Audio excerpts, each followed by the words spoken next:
Fine. तो देखो student, आज क्लास में हम लोग एज यूजुअल 4 टॉपिक को कवर करने वाले हैं। कंपटीशन, जानते हो कंपटीशन एक्ट जो कि 2002 में आया था। याद करो तुम लोग, उस समय दौर अलग था, ई कॉमर्स साइट सब आए थे, तो उस समय लाया गया था। इनफैक्ट आईटी एक्ट भी ई कॉमर्स के लिए लाया गया। बट 2002 का जो होगा परिस्थिति है और अभी का जो परिस्थिति है, दोनों में बहुत अंतर है ना। और ये देखो कंपटीशन एक्ट से बाद में 2005 और 6 में कंपटीशन कमीशन ऑफ इंडिया बना। एनसीसीआई कितना इम्पोर्टेंट है, यदि कोई भी मार्केट में गलत प्रैक्टिस कर रहा है और जिसकी वजह से कंज्यूमर पे असर पड़ रहा है, तो उस चीज़ को चेक करने के लिए सीसीआई होगा। जैसे मान लो कि प्रीडेटरी प्राइसिंग कोई चला रहा है। प्रीडेटरी प्राइसिंग का मतलब अभी बेस्ट एग्जांपल टेलीकॉम सेक्टर में देखते हैं, एयरटेल एंड योर जियो सबसे ज़्यादा मार्केट शेयर है। सही बात है ना, जियो और एयरटेल। अब ये दोनों एक साथ आ जाए तब तो कुछ भी कर सकता है ये लोग, बाकी तो वोडाफोन कहीं है ही नहीं, बहुत कम शेयर है ना। तो यदि ये दोनों आते हैं और दोनों के आने से क्या नुकसान होता है, या दोनों अपना फिक्स करें कि तुम भी ये करो हम भी ये करेंगे, तो इससे तो असर पड़ेगा कंज्यूमर के ऊपर। कंज्यूमर तो तुम्हारे और मेरे जैसा आदमी जो यूज़ कर रहा है उनके सर्विस को, तो ये होने नहीं देता है कंपटीशन कमीशन ऑफ इंडिया। यदि कोई भी ऐसा चीज़ जो प्रैक्टिस किया जा रहा है जिसकी वजह से जो मार्केट पे नेगेटिव असर पड़ रहा है, तो उसको कंट्रोल करेगा कंपटीशन कमीशन ऑफ इंडिया। और जो कि कौन सा एक्ट से आया है, कंपटीशन एक्ट 2002 से आया है। तो यही कंपटीशन जो एक्ट है 2002 का, इसी में अमेंडमेंट लाने का बात समझे। तो अमेंडमेंट ला भी दिया गया, एक्ट बन गया ही है। क्या क्या अमेंडमेंट है तो कल भी बताए थे तुम लोग को, है ना, बहुत सारा। इसमें तुम डिटेल्स में पढ़ोगे, कल तो हल्का निकाल दिए थे, इसमें डिटेल्स पढ़ोगे। ठीक है, आगे देखो, आईपीसीसी का रिपोर्ट आया है, सिंथेसाइज रिपोर्ट। सिंथेसाइज रिपोर्ट मतलब कंप्लीट रिपोर्ट है। बताए थे 3 पिलर है इसका। इसमें बहुत कुछ है कि अभी क्लाइमेट इतना ज़्यादा टेम्परेचर को झेल रहा है, अभी ऑलरेडी 1.15 डिग्री सेल्सियस बढ़ गया है। और पेरिस एग्रीमेंट में ये बताया गया कि हमें 1.5 डिग्री सेल्सियस तक घटाना है। पॉसिबल ही नहीं है, ये पॉसिबल ही नहीं है। क्यों पॉसिबल नहीं है तो विल सी। ये आईपीसीसी का रिपोर्ट। बाबू आईपीसीसी कब बना था? 1988 में। कौन बनाया था बताओ? World Meteorological Organization plus United Nations Environment Programme, UNEP. याद है, बताए थे ना? हाँ, 2 संस्था मिलकर बनाया था इसको 1988 में। तो इसका जर्नी भी देखेंगे। इंडेक्स फंड, मैंने बहुत पहले भी बोला था तुम लोग को day to day current affairs में कि ये बताएंगे बाद में डिटेल्स में। अब देखो यहाँ पे बहुत कन्फ्यूजन है, इनफैक्ट जो राइटर है उसको भी कन्फ्यूजन है। भारत में इंडेक्स बॉन्ड का मतलब कुछ और है, वर्ल्ड में मतलब कुछ और है।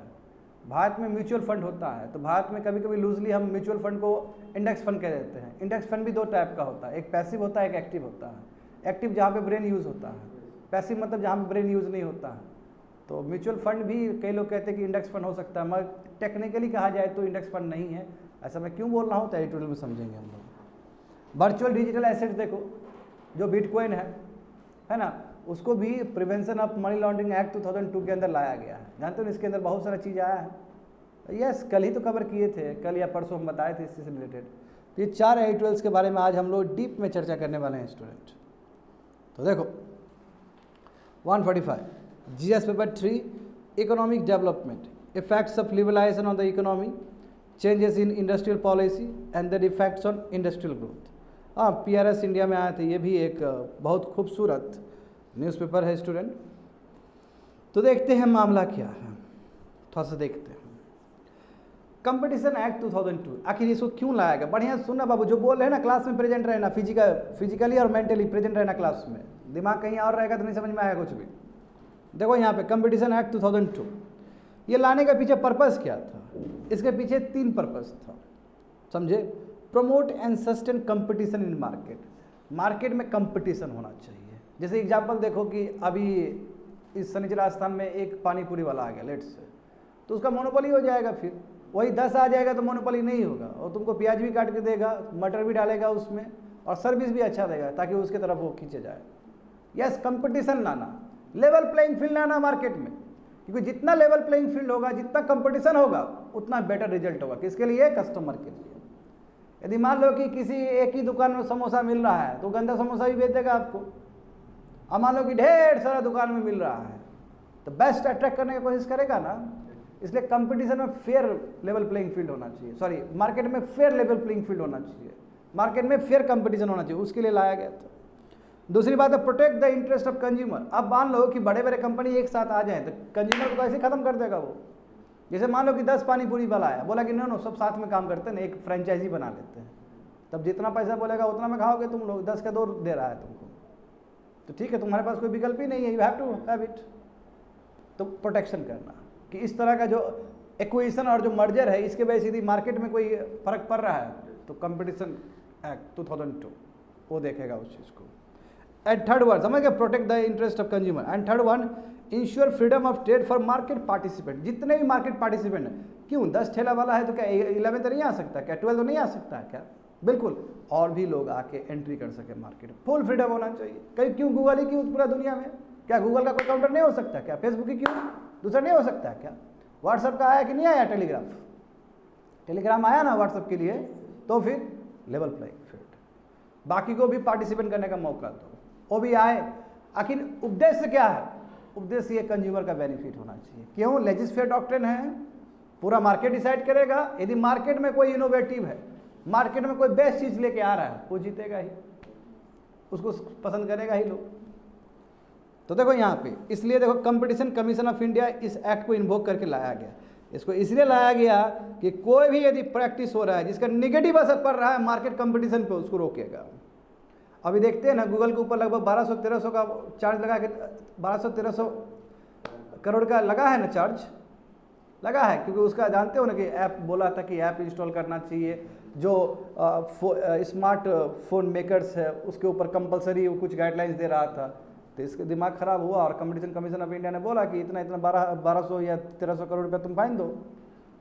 ठीक है, तो वही क्या करेगा, ये जो नेगेटिव प्रैक्टिसेस है जिसकी वजह से मार्केट कंपटीशन को दिक्कत हो रहा है, वो कंपटीशन कमीशन ऑफ इंडिया देखेगा।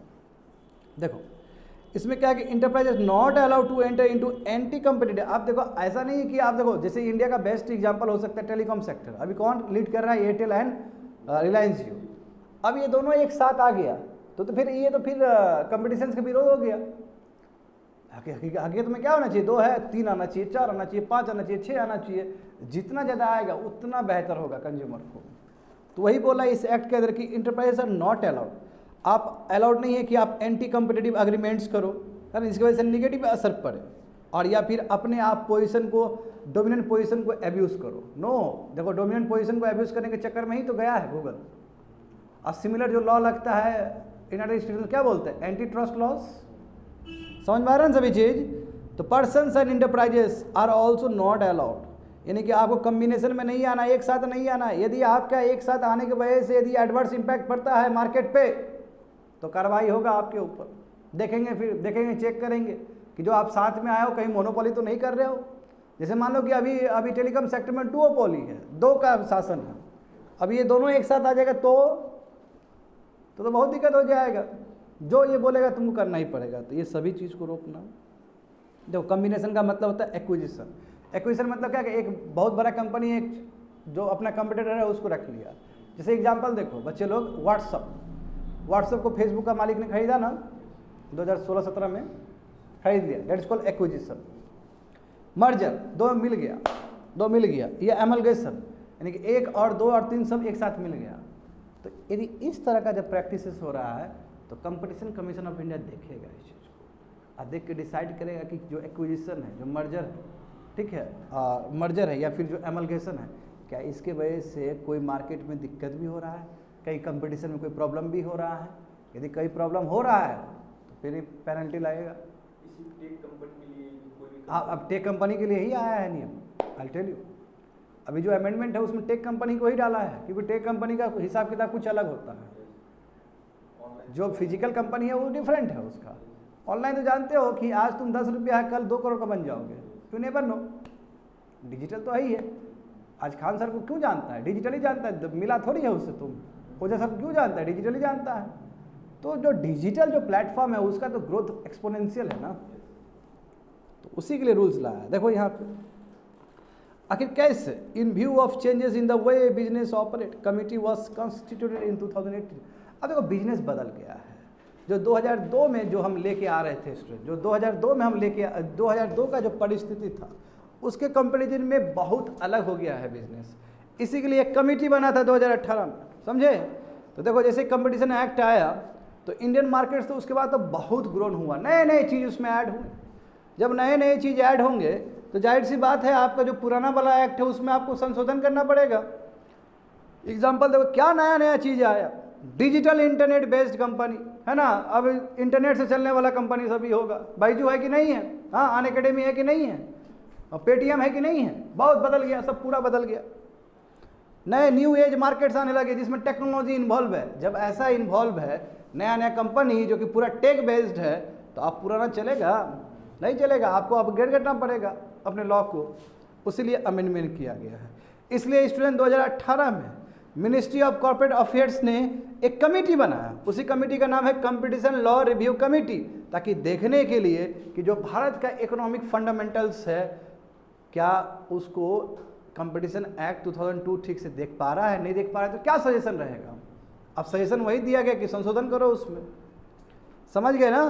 तो इसके डेलिब्रेशन में, इसके डिस्कशन में कमेटी ने कहा है कि ऐसे बहुत सारे मार्केट प्रैक्टिसेस है जो अभी तक कवर नहीं हुआ इस लॉ के अंदर, एक्ट 2002 के अंदर कवर नहीं हुआ, इसलिए कवर करना होगा। इसलिए उसने बहुत सारे अमेंडमेंट को सुझाव दिया है और फलस्वरूप क्या हुआ, कंपटीशन बिल 2022 इंट्रोड्यूस हुआ है। तो ये श्रेय पूरा कमेटी को जाता है जो 2018 में रिकमेंडेशन दिया कि जो भी चीज़ परिस्थिति है अभी का परिस्थिति बहुत अलग है 2002 से, इसलिए चेंज करने की आवश्यकता है, और उसी कमेटी का रिकमेंडेशन समझते हुए इस तरह का चेंजेस लाया गया है। आगे देखो क्या क्या चेंज होगा, ये बहुत बड़ा बड़ा चेंज है स्टूडेंट, बढ़िया समझना, एक एक पॉइंट में दम है। Important amendment as per the competition act 2023, देखो अमेंडमेंट है कि नहीं है ब्रैकेट में। अमेंडमेंट का मतलब क्या, पहले लॉ था उसमें चेंज किया गया, डेट्स इसलिए अमेंडमेंट आता है वर्ड। तो अब देखो क्या कि expand the definition of combination, अभी देखे थे ना कॉम्बिनेशन का मतलब क्या है ना, एक और दूसरा दो आ गया साथ में। अब कॉम्बिनेशन का जो मीनिंग है, डेफिनेशन है, वो और बड़ा किया गया है। कैसे, एग्जांपल देखो 2002 एक्ट में क्या था और अभी क्या अमेंडमेंट किया गया है। तो पहले देखते हैं 2002 के एक्ट में कॉम्बिनेशन का मतलब क्या था। देखो ये एक्ट में हर कोई पर्सन भी और इंटरप्राइजेस को रोका जाता था कॉम्बिनेशन के लिए। यदि कोई दो इंटरप्राइजेस या दो पर्सन का जो बिजनेस है यदि एक साथ आता है और इसकी वजह से यदि निगेटिव असर पड़ता है मार्केट पे, तो ऐसा कॉम्बिनेशन को रोकेगा ये लॉ, समझ गए ना। कॉम्बिनेशन का मतलब मर्जर हो सकता है, जस्ट अभी बात किए थे, एक्विजिशन हो सकता है या फिर अमलगेशन हो सकता है, सब कंबाइन करके आ गए। इसमें क्या बोला गया था कि यदि इस तरह का चीज़ हो रहा है, कॉम्बिनेशन हो रहा है जिसके वजह से नेगेटिव इम्पैक्ट पड़ रहा है, तो आपको इतना इतना पेनल्टी लगेगा। तो बट उसके लिए अमाउंट क्या था कि यदि मान लो क्यूमुलेटिव एसेट, यानी कि देखो सुनो बच्चे लोग, यहाँ पे देखो एसेट है, संपत्ति है, जैसे एक इंटरप्राइजेस हुआ, दो इंटरप्राइजेस हुआ, इसका बहुत सारा एसेट्स होगा। एसेट मतलब जो कमाई है टोटल जोड़ के, इसका भी बहुत सारा कमाई होगा। यदि दोनों मिलके यदि 1000 करोड़ क्रॉस कर गया, दोनों मिलके, मान लो कि इसका लेट से 600 करोड़ का ये संपत्ति था इसका, एक कंपनी का इंटरप्राइजेस का, और इसका 400 करोड़ का था, दोनों मर्ज कर गया तो कितना हुआ, 1000 करोड़ हुआ। यदि 1000 करोड़ से क्रॉस कर गया तब इस तरह का मर्जर हम होने नहीं देंगे, क्योंकि 1000 करोड़ एक साथ आएगा तो ये मार्केट को और ज़्यादा डोमिनेट कर सकता है। दूसरा क्या कि यदि टर्नओवर, प्रत्येक साल जो कमाई हो रहा है, प्रत्येक साल जो टर्नओवर हो रहा है, यदि दोनों को जोड़ने के बाद या तीनों को जोड़ने के बाद 3000 करोड़ से ज़्यादा है और भी कुछ कंडीशन है, तो ऐसे कॉम्बिनेशंस को हम स्वीकार नहीं करेंगे। ये कब था बाबू, 2002 में एक्ट में था। अब इसमें और चेंजेस किए जाएंगे। क्या चेंजेस होगा, जैसे कि देखो अब चेंजेस ये है कि the bill expand the definition of combination. अब देखो बिल में ना कॉम्बिनेशंस का डेफिनेशन और ब्रॉड किया गया, बढ़ाया गया है कि यदि कोई ट्रांजैक्शन होता है 2000 करोड़ से ज़्यादा, समझे, यदि ट्रांजैक्शन हो रहा है यानी कि डील हो रहा है, जैसे मान लो कि तुम एक्स कंपनी हो, ठीक है, एक्स कंपनी हो और एक कंपनी वाई कंपनी है, तो एक्स कंपनी और वाई कंपनी के बीच में केवल डील हो रहा है, बढ़िया समझना, डील समझते हो ना, ट्रांजैक्शन हो रहा है, केवल ट्रांजैक्शन, एक्विजिशन मर्जर वाला बात नहीं है यहाँ पे, ये डील हो रहा है और डील में कितना पैसा इन्वॉल्व है, 2000 करोड़ का, तभी भी हम इसको गलत प्रैक्टिस मानेंगे, तभी भी इसको हम कॉम्बिनेशन का डेफिनेशन से देखेंगे। ये तो अद्भुत बात हो गया, अद्भुत बात हुआ ना। तो कॉम्बिनेशन का डेफिनेशन देखते हो कैसे बदल दिया गया, ये इसलिए बदल दिया गया है ताकि ये लोग समझता है कि लॉ पहले का जो था कॉम्बिनेशन का मीनिंग वो था, तो हम इधर ट्रांजैक्शन डील कर ही सकते हैं, तो अब ट्रांजैक्शन भी डील करोगे तो वो भी कम्बिनेशन के परिभाषा में आएगा, और वहाँ पे भी कंपटीशन कमीशन ऑफ इंडिया देखेगा कि चलो ये गलत प्रैक्टिस कर रहा है इतना डील करके, इसलिए हम इसको बर्खास्त करेंगे या इसके ऊपर पेनल्टी लगाएंगे। दूसरा देखो, competition commission will now be able to impose penalty. देखो अब पेनल्टी भी लगेगा इसको। अब देखो कल बताए थे ना ग्लोबल टर्नओवर, वही 10%, कल गलती से 20% बोल दिया, 10% है वो। अब समझो यहाँ पे यही गूगल को रास नहीं आया, बढ़िया समझना। मान लो कि गूगल कुछ गलत प्रैक्टिस कर रहा है, कुछ गलत प्रैक्टिस किया ही था, हम जानते हैं कंपटीशन कमीशन ऑफ इंडिया उसके ऊपर पेनल्टी लगाया है। यदि गूगल यदि गलत प्रैक्टिस कर रहा है तो पहले क्या था कि उसका जो रीजनल शेयर है, हमारे कंट्री में जो शेयर है उसके हिसाब से उसके ऊपर पेनल्टी लगता था। अब क्या बोला गया है इस बार कंपटीशन कमीशन जो अमेंडमेंट किया गया है, इसमें बोला गया कि जो वर्ल्ड में जो उसका ऑपरेशन है ग्लोबल टर्नओवर, उसका ग्लोबल टर्नओवर तो बहुत ज़्यादा होगा। इंडिया से मान लो कि 100 करोड़ कमाता है, दुनिया में तो और ज़्यादा कमाता होगा। तो दुनिया का जितना भी उसका टर्नओवर है टोटल, उसका मैक्सिमम तक कंपटीशन कमीशन ऑफ इंडिया 10% लगा सकता है। ह्यूज अमाउंट है ये पसंद नहीं आया गूगल को, बोला कि ये तो कुछ ज़्यादा हो गया। नहीं हो गया ज़्यादा क्या? और गूगल का ऑपरेशन जो ऑस्ट्रेलिया में होगा कितना खतरनाक होगा, गूगल का ऑपरेशन जो दूसरे कंट्री में होगा कितना खतरनाक होगा। तो गूगल का टोटल वर्ल्ड का जो टर्नओवर है उसका मैक्सिमम कितना लगा सकता है? 10% तक लगा सकता है। 10% समझता है कितना ज़्यादा होगा? तो ये भी बहुत बड़ा चेंजेस है। इस चेंजेस को लेकर ना ह्यू एंड क्राई मच गया टेक कंपनीज वाले लोग के लिए। The Competition Commission will now be able to impose penalties on offending parties based on their global turnover derived from all the products and service as opposed to relevant turnover। पहले क्या था उसका regional वाला था, अब क्या किया global turnover कर दिया। समझ में आ गया ना? आगे देखो दूसरा देखो, अब देखो टाइमलाइन जो है, पहले कभी भी कम्बिनेशन होता है, कम्बिनेशन का डेफिनेशन समझ गया हम, पहले वाला तो रहेगा ही। अब जो सर्टेन अमाउंट ट्रांजैक्शन भी हो रहा है वो भी कम्बिनेशन में आ जाएगा। पहले जो समय लेता था 210 दिन समय लेता था देखने के लिए कि ये जो कम्बिनेशन है ये फेयरफुल है कि नहीं है, यदि नहीं है तो बर्खास्त कर देगा उसको या उसके ऊपर पेनल्टी लगा देगा। पहले 210 दिन लिया जाता था, अब घटा के 150 दिन कर दिया गया, यानी कि बहुत स्पीडी बताएगा कंपटीशन कमीशन ऑफ इंडिया। समझ गए ना? तो एक्ट में बोला गया है कि जो अप्रूवल दिया गया कम्बिनेशन का पहले 210 दिन लगता था, अब देखो 150 दिन होगा। ऐसा नहीं कि हर समय रोकेगा ही, कंपटीशन कमीशन ऑफ इंडिया के पास गया और कंपटीशन कमीशन ऑफ इंडिया को लगा ठीक है इसका जो कम्बिनेशन है इसकी वजह से एडवर्स इंपैक्ट नहीं पड़ रहा है मार्केट पे, तो गो अहेड 150 दिन में ही ओके कर देगा। यदि नहीं होगा तो ठीक है 150 दिन के अंदर ही मना भी कर देगा। पहले कितना दिन था? 210 दिन था। समझ रहे थे? और स्पीडी किया है क्योंकि अभी दुनिया भर का टेक कंपनी सब है ना, बहुत जल्दी आ रहा है इसलिए। तीसरा देखो, ये भी बहुत अद्भुत है, need not to be identical और सिमिलर बिजनेस।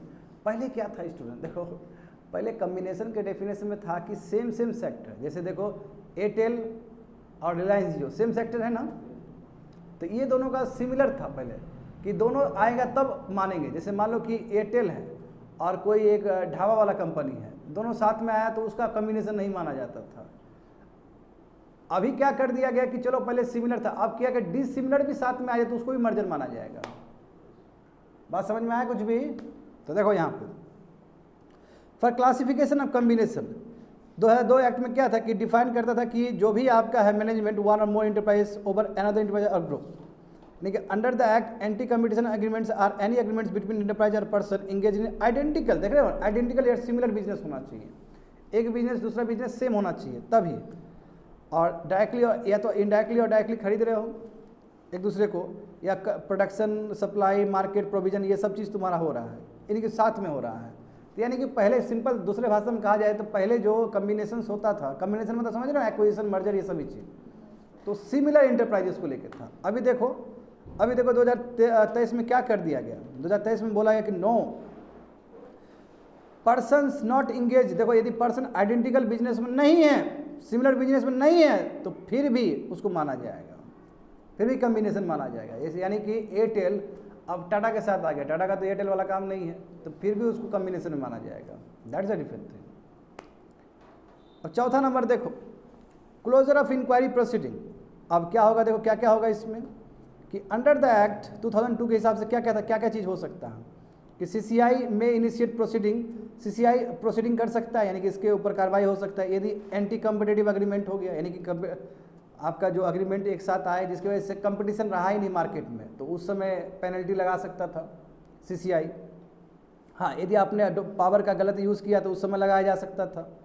अभी क्या कर दिया गया, इसमें क्या कह दिया गया कि यस CCI देखो अभी परमिट कर रहा है कि यस इंक्वायरी प्रोसीडिंग यदि सेटलमेंट हो गया दोनों के बीच में तो ओके हो सकता है, और यानी कि दो पार्टी सहमत है एक दूसरे से, कोई दिक्कत नहीं है, तब वो जल्दी दे सकता है, ओके दे सकता है। तो एक चीज़ अच्छा ये भी है, इसमें क्या किया गया है कि दो यदि खुशी खुशी आ रहे हैं और जिसकी वजह से इम्पैक्ट नहीं पड़ रहा है तो इट्स ओके, ठीक है, उसको राहत है।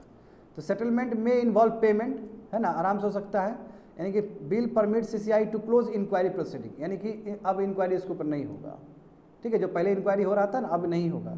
यदि सेटलमेंट हो गया है ना, यदि कमिटमेंट हो गया तो खत्म हो गया। तो डीक्रिमिनलाइजेशन ऑफ सर्टन ऑफेंसेस, देखो अब डीक्रिमिनलाइजेशन बहुत सारे ऑफेंसेस को लेकर डीक्रिमिनलाइज था, तो उस समय ज़्यादातर क्रिमिनलाइजेशन ही होता था, ज़्यादातर लोग क्राइम में ही फंस जाते थे, लोग पनिशमेंट होता था। बट इस बार देखो, इस बार बोला गया है कि bill changes the nature of punishment, यानी कि पहले तुम्हारा imposition of fine to penalty, अब पहले क्या था देखो, the bill changes the nature of punishment for certain offences from imposition of fine to penalty. पहले फाइन लगता था, अब पेनल्टी लगेगा बहुत सारे चीज़ को लेके।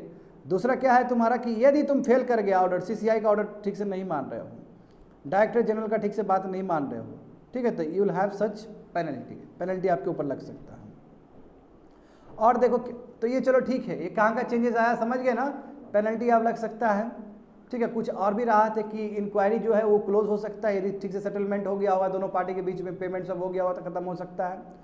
अब जो डिजिटल टेक कंपनीज़ है वो उसका जो ग्लोबल टर्नओवर है उसके हिसाब से उससे पेनल्टी 10% तक लिया जा सकता है, एंड सो ऑन। ये इतने बदलाव आए हैं, तो इसका थोड़ा क्रिटिकल एनालिसिस देख लो कि इसका असर क्या पड़ेगा।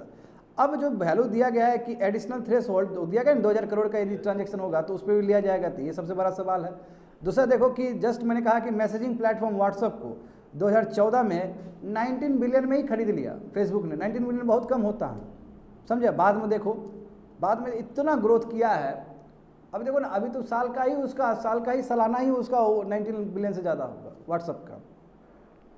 उस समय देखो 2014 में व्हाट्सअप का रेवेन्यू कितना था, $15 बिलियन था, $15 मिलियन था। हाँ, उस समय बहुत नुकसान भी हुआ था, देखो $233 मिलियन का नुकसान भी हुआ था। तो नाउ सच, अब देखो, अब सोचने वाली बात है कि पहले डिजिटल टेक CCI के अंदर नहीं आता था, अब देखो जिस तरह फेसबुक ने व्हाट्सएप को खरीदा, अब यदि सिमिलर इंस्टेंट हो रहा है तो उसमें कम, देखो डिजिटल जो टेक है, डिजिटल टेक कंपनी, पैसा इंपॉर्टेंट नहीं है, उसका वैल्यू इंपॉर्टेंट है। जैसे हम लोग एंजल इन्वेस्टर का भी देखे थे ना, एंजल का जो स्टार्टअप में जो पैसा लग रहा था, देख रहे थे कि फेयर मार्केट वैल्यू से कितना ज़्यादा कूपन रेट दिया जा रहा था उसको। तो यहाँ पे भी बात वही है कि व्हाट्सएप का देखो उस समय कितना सस्ता में खरीद लिया था फेसबुक ने, बट यदि अब ऐसा इंसिडेंट होता है तो वो भी competition commission of India entertain करेगा। इसका रीजन ये नहीं है कि मनी, इसका मतलब है कि वैल्यू, क्योंकि अब किसको पता था कि जिसको 19 बिलियन में खरीदा गया और आज के डेट में सबके मोबाइल फ़ोन में व्हाट्सएप होगा, they are lot of money, और हमारा ही डेटा से और ज़्यादा अर्न कर रहा है फेसबुक सब। तो इस तरह का यदि मान लो कि ट्रांजैक्शन होता है डिजिटल, उसको भी रखेगा अपने परव्यू के अंदर, ये कहने का मतलब, समझ गए ना। Now such transaction will also come under CCI purview, पहले नहीं आता था। देखो आगे देखो, अब डायरेक्टर जनरल का ना पावर और बढ़ा दिया गया। देखो ये थोड़ा विवादित चीज़ है। अब डायरेक्टर जनरल इन्फॉर्मेशन या डॉक्यूमेंट्स ले सकता है लीगल एडवाइजर से भी, जो लीगल मतलब कंपनी, जैसे मान लो कंपनी का अपना लॉयर सब होगा ना, कंपनी का अपना लॉयर्स होगा, लीगल एडवाइजर्स होगा। और जबकि नियम ये है स्टूडेंट कि इंडियन एविडेंस एक्ट में, लास्ट का पॉइंट बता रहे हैं, जहाँ पे कोई भी बैरिस्टर हो, अटॉर्नी हो, जो काम कर रहा है उस कंपनी से, उससे इन्फॉर्मेशन कोई नहीं ले सकता है। बात समझो बाबू, यहाँ क्या बोल रहे हैं, लॉ एविडेंस एक्ट कहता है कि कोई भी कंपनी का लॉयर बैरिस्टर है, वो उस कंपनी के लिए काम कर रहा है, तो उससे इन्फॉर्मेशन कोई ले ही नहीं सकता एविडेंस एक्ट के हिसाब से। बट इसमें क्या बोला गया है इस एक्ट में, यानी कि कॉन्ट्राडिक्ट कर रहा है एविडेंस एक्ट को। इसमें बोला है कि जो बैरिस्टर है, जो अटॉर्नी है, जो काम करता है कंपनी, उससे भी इन्फॉर्मेशन ले सकता है इसको जरूरत पड़े तो कहीं ना कहीं आप एविडेंस एक्ट का उल्लंघन कर रहे हो। तो ये क्रिटिकल एनालिसिस है इसका, समझ गए, वही लिखा गया। देखो कि director general can seek information and documents from legal advisor also, ठीक है। अब ये जो कि सेक्शन 120 इंडियन एविडेंस एक्ट के हिसाब से आ जाएगा, ठीक उल्टा हो जाएगा। इसमें बोला गया कि जो भी ऑफिसर्स है, एम्प्लॉयर्स है, एजेंट है, इन्वेस्टिगेशन में वो सबसे वो इन्फॉर्मेशन बटोर सकता है डायरेक्टर जनरल। ठीक है, एजेंट का मतलब देखो, एजेंट का मतलब यहाँ पे एजेंट का भी डेफिनेशन ब्रॉड कर दिया गया, बैंकर हो सकता है, लीगल एडवाइजर हो सकता है। बट तुम्हें ये समझ में आना चाहिए कि जो एविडेंस एक्ट 1872 है उसके हिसाब से कोई भी बैरिस्टर, अटॉर्नी, प्लीडर जो भी है उससे आप इन्फॉर्मेशन नहीं ले सकते हो जब तक क्लाइंट का कंसेंट ना हो।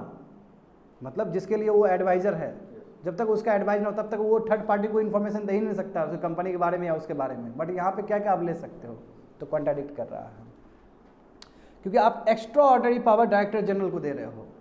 समझ गए ना? डायरेक्टर जनरल कौन? सीसीआई का, जो सबसे टॉप मैनेजमेंट पर रहेगा। अब यहाँ पे ये भी देख लो। अच्छा, ये भी तो तुम लोग कल बताए थे कि मैकेनिज्म क्या होता है, बता दो। सीसीआई के ऊपर क्या? एनसीएलटी जो कंपनी एक्ट से बना है, इंसॉल्वेंसी से नहीं, कंपनी एक्ट से बना है, बताए थे तुम लोग को। अब देखो बोला गया कि यहाँ से यहाँ तक जाएगा, यदि मामला तुमको यहाँ से यहाँ करना है तो 25% पहले फी पे करो। जैसे मान लो कि कंपटीशन कमीशन ऑफ इंडिया ने बोला कि 100 करोड़ तुम्हारे ऊपर फाइन लगेगा, और ये बोला कि नो, हम आपके वर्डिक्ट के अगेंस्ट लड़ेंगे, एनसीएलटी में जाएंगे, तो ठीक है तुम लड़ो, 25% पहले डिपॉजिट करो, यानी 25 करोड़ पहले डिपॉजिट करो, तब जाओ ऊपर। हाँ, ऊपर यदि बोल दिया कि ठीक है आपके ऊपर 0 लगना चाहिए, तो फिर लौटा देगा, ऐसा हो सकता है। हाँ, मगर आपको 25 करोड़ रुपया, 100 करोड़ फाइन लगा तो कम से कम 25% आपको सबमिट करना होगा। ये भी बहुत विवादित चीज़ है। नहीं, फर्स्ट सेकंड स्टेज, उसके बाद ऊपर का चीज़ अभी नहीं है, वो क्लियर नहीं हुआ। देखो, तो इसमें बोला है कि बिल में कहा गया कि एपेलेंट जो है उसको 25% अमाउंट पे करना होगा, जो भी सीसीआई ने बोला है वो करना होगा, तब जाके वो नेक्स्ट वे ऑफ अपील में जा सकता है, नेशनल कंपनी लॉ ट्राइब्यूनल में जा सकता है। समझे? यदि जब तक नहीं करेगा तब तक वो ऊपर जाएगा ही नहीं एनसीएलटी में, तो ये भी एक विवादित चीज़ है। ठीक है, तो under the competition act appeal against order pass by CCI में भी फाइल्ड विद एनसीएलटी, ये तो था ये। अभी देखो, तो one of the reason for mandatory deposit penalty could probably to, ये इसलिए किया गया ताकि ना फालतू का जो तुरंत अपील चल जाता है वो अपील डिस्करेज हो, नहीं जाए, और कम से कम सीसीआई का जो एक संस्था है जजमेंट का, उस पर लोगों को थोड़ा विश्वास जगे। नहीं तो कोई भी मुंह उठा के चल देता है ऊपर। अब तो समझ में आ गया होगा, इसमें बहुत कुछ था स्टूडेंट। ठीक है, मैं रुको पानी पी के आता हूँ। चलो ये देखते हैं हम लोग 146 GS paper 3 ecology, environment conservation, environmental pollution and degradation, environment impact assessment. ये हिंदू पेपर में आया था 24 मार्च को। तो देखो यहाँ पे आईपीसीसी रिलीज़ की है फाइनल रिपोर्ट, जिसको हम सिंथेसाइज रिपोर्ट भी कहते हैं, एंड इट्स वेरी इंपॉर्टेंट। देखो स्टूडेंट, क्यों इतना इंपॉर्टेंट रिपोर्ट माना जाता है इसको, असेसमेंट रिपोर्ट को इतना इंपॉर्टेंट रिपोर्ट क्यों माना जाता है? देखो, फर्स्ट एआर रिपोर्ट के वजह से ही तुम्हारा यूएनएफसीसी बना। ठीक है, यूएनएफसीसी कब बना? वही रियो समिट में। हाँ, रियो डे जेनेरो जो तुम्हारा समिट है वो बना था, अर्थ समिट जिसको कहते हैं, 1991 के आसपास हुआ था। और जो पेरिस एग्रीमेंट है स्टूडेंट, पेरिस एग्रीमेंट भी एक तुम्हारा एआर रिपोर्ट की वजह से ही हुआ।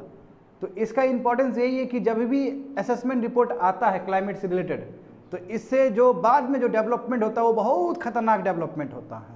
इसका हिस्ट्री ऐसा रहा है। और अभी क्या है, AR 6th रिपोर्ट आया है। समझ गया? फर्स्ट रिपोर्ट से क्या बना? यूएनएफसीसी बना, यूनाइटेड नेशंस। ठीक है, यूएनएफसीसी का मतलब क्या है? जो कि तुम्हारा क्लाइमेट चेंज पे काम करने का बहुत बड़ा संस्था है, जो प्रत्येक साल मिलता है। कोप, अभी देखते हो कोप 27 हुआ ना इजिप्ट में, वो उसी का, यूएनएफसीसी का ही किया हुआ चीज़ है। पेरिस एग्रीमेंट देखो 2015 में, जो सबसे लैंडमार्क अभी तक का एग्रीमेंट हुआ है क्लाइमेट चेंज को लेके। तो यहाँ पे देखो फाइनल रिपोर्ट, देखो as per the final report AR 6, that is assessment report 6 by IPCC. बताए थे ना आईपीसीसी कब बना है तुम्हारा? 1988 में बना है। कौन बनाया है? दो संस्था, World Meteorological Organization plus United Nations Environment Programme, 1988 में बना था स्टूडेंट। तो देखो इसने रिपोर्ट जारी किया और इसने कहा है कि यस, क्लाइमेट चेंज थ्रेट है ह्यूमन बीइंग के लिए, बहुत खतरनाक हो रहा है। समझे? And planetary health and there is a rapidly closing window of opportunity to secure livelihood and sustainable future for all. और आस्ते आस्ते जो ब्रैकेट है वो बंद हो रहा है। क्या चीज़ का ब्रैकेट बंद हो रहा है? जो सस्टेनेबल लाइफ स्टाइल है, ह्यूमैनिटी के लिए बहुत खतरा है आने वाले समय में, जिस हिसाब से क्लाइमेट चेंज हो रहा है। तुम लोगों को पता चल रहा है ना? कभी भी कुछ भी हो जाता है। अभी देखो आज कितना गर्मी है, तो फिर तो प्रॉब्लम है। देखो 1990 के बाद आईपीसीसी हैज कोला। देखो अब इसका सबसे अनोखा चीज़ क्या है पता है? आईपीसीसी का अपना साइंटिस्ट नहीं होता है, इसका अपना टीम नहीं है। ये जो दुनिया का जो बेस्ट साइंटिस्ट है, वैज्ञानिक है, उससे रिसर्च करवाता है एंड वो इन्फॉर्मेशन देता है और उसके बाद ये क्या करता है, सिमुलेट करता है, हर एक इन्फॉर्मेशन को बटोरता है और उस आधार पे डेटा सौंपता है। ये समझे? तो इसका अपना कोई रिसर्च विंग नहीं है। ये क्या करता है, बेहतर जो दुनिया का सबसे बेहतरीन साइंटिस्ट है उससे इन्फॉर्मेशन लेता है। तो देखो वही बोला गया है कि आईपीसीसी बाद में क्या कि बहुत सारे जो एनालाइज करता है रिसर्च को, जो साइंटिस्ट है जो काम कर रहा है ग्लोबल वार्मिंग के लिए, समझे, ठीक है, वो सबसे इन्फॉर्मेशन लेता है एंड कलेक्ट करता है। तो देखो बोला गया कि खुद साइंटिफिक असेसमेंट नहीं करेगा, बट ये क्या करता है, क्लाइमेट चेंज से रिलेटेड जितने भी इन्फॉर्मेशन है सबको सिमुलेट करता है, कंबाइन करता है, बेस्ट जो साइंटिस्ट है जो काम कर रहे हैं उस सबसे लेता है इन्फॉर्मेशन। आगे देखो स्टूडेंट, तो क्या सिंथेसाइज रिपोर्ट का मतलब क्या होता है? अब इसमें समझने वाली बात ये है, the present synthesise report does not weight in one scientific evidence. देखो ये बड़ी बात है, ये बड़ी बात है। क्यों बड़ी बात कह रहा हूँ मैं? याद करो बुर्बक ट्रंप, और उस समय जो नीचे ब्राज़ील का जो प्रेसिडेंट था वो बोलता था क्लाइमेट चेंज कुछ होता ही नहीं है, हट फालतू का चीज़ है, कोई साइंस ही नहीं है इसके पीछे लॉजिक। ठीक है, बुर्बक ट्रंप जानते हैं, फुल बुर्बक आदमी रहा वो, उसके ऊपर अभी भी केस चल रहा है, ऐसे थोड़े उसको बुर्बक ट्रंप बोल रहे हैं। वो जब तक रहा 4 साल तब तक विवाद ही में रहा रोज ही, और अभी नहीं है तो अभी भी विवाद में है, देखता है उसका अगेंस्ट केस चल ही रहा है। तो इस तरह का जो उस समय देखो, उस समय डोनाल्ड ट्रंप हो गया, या फिर उस समय का जो ब्राज़ील का बोल्सोनारो जो था, अभी तो लूला डी सिल्वा आया है, हाँ जानते हो, pink tide movement South America 2000 अभी भी हो रहा है, समझ में आ रहा है सभी चीज़। अब यहाँ पे देखो बच्चे लोग, तो ये लोग बोला गया है फालतू का है, कोई साइंस कुछ नहीं है। अब जो रिपोर्ट में है ना, रिपोर्ट में साइंस भी दिया गया है कि क्या आधार है हमारे बोलने के पीछे। तो इस रिपोर्ट में देखो, इस रिपोर्ट में क्या है कि न्यूज साइंटिफिक एविडेंस सभी चीज़ देखो, इसलिए अलग अलग ग्रुप किया गया। नंबर ग्रुप 1, जो रिपोर्ट का ग्रुप 1 होगा, या इसको रिपोर्ट 1 भी कह सकते हो, इसमें पूरा फिजिकल साइंस, कल बताए थे ना 3 पिलर, उसमें बोले थे ना बच्चे लोग, एक फिजिकल साइंस है, एक एडेप्टेशन है, एक मिटिगेशन है, बोले थे ना ये चीज़, देखो वही सब चीज़। एक में फिजिकल साइंस, यानी कि आखिर क्लाइमेट चेंज के पीछे साइंस क्या है, वैज्ञानिक तत्व क्या है।